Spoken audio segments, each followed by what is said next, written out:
एक गांव में मिट्टी के बर्तन बनाने वाला एक व्यापारी लक्ष्मैया था। वही उसके परिवार का व्यापार था।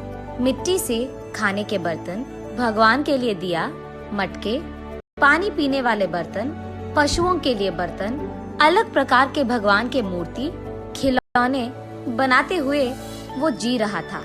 लाभ ना आने के बावजूद और उसके बीवी बच्चे के हमेशा ना कहने के बावजूद भी वो उसी व्यापार में भरोसा रखता था। अलग प्रकार के मिट्टी के बर्तन बनाते हुए वो उसी काम में निमग्न हो जाता था। लेकिन समय बदल गया है। पहले की तरह कोई भी अब मिट्टी के बर्तन नहीं खरीद रहा है। इसी कारण कई साल से लक्ष्मैया को 1 रुपए का लाभ भी नहीं है, उल्टा पूरा नुकसान हो रहा है। इसी कारण वो यही हमेशा सोचता था कि काम में कुछ नया करना होगा और उसी सोच में पड़ जाता था।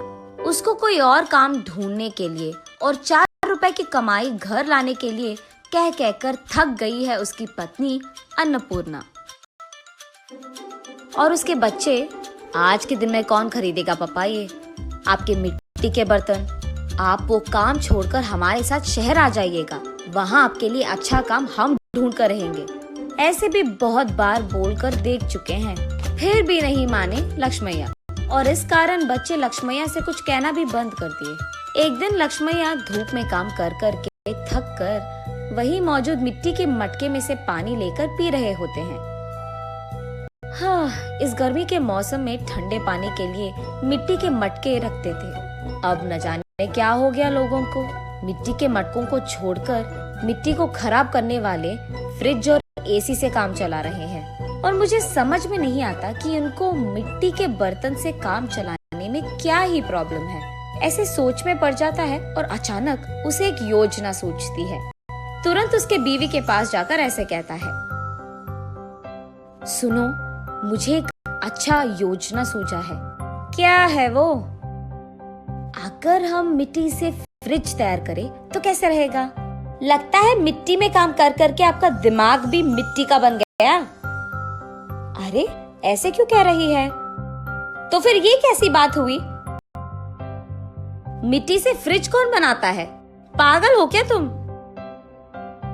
अरे ये बेवकूफी की बात नहीं है। सोचो एक बार, मिट्टी के मटके में कुछ भी रखो तो ठंडा रहेगा ना। तो फिर अगर मिट्टी से हम फ्रिज बनाएंगे तो उसमें भी चीजें ठंडे ही रहेंगे ना। ए चलो आप यहाँ से, मेरी बात कब मानते हो वैसे भी। चलो जाओ तुम यहाँ से, जो करना है कर लो। ऐसे कहकर अन्नपूर्णा वहाँ से चली जाती है। अगले दिन लक्ष्मैया बहुत कोशिश करके एक छोटा सा मिट्टी का फ्रिज बनाता है। ऐसे ही कुछ फ्रिज तैयार करके उस गांव के बाजार में लेकर जाता है। वहाँ वो एक भीड़ को इकट्ठा करके, ये मिट्टी से बना हुआ गरीबों का फ्रिज है, इसमें पानी डालने से ये खूब चलता है, इसके अंदर रखे सारी चीजों को ठंडा रखता है। ये 2 परतों में रहता है और बीच में एक खाली जगह रहता है।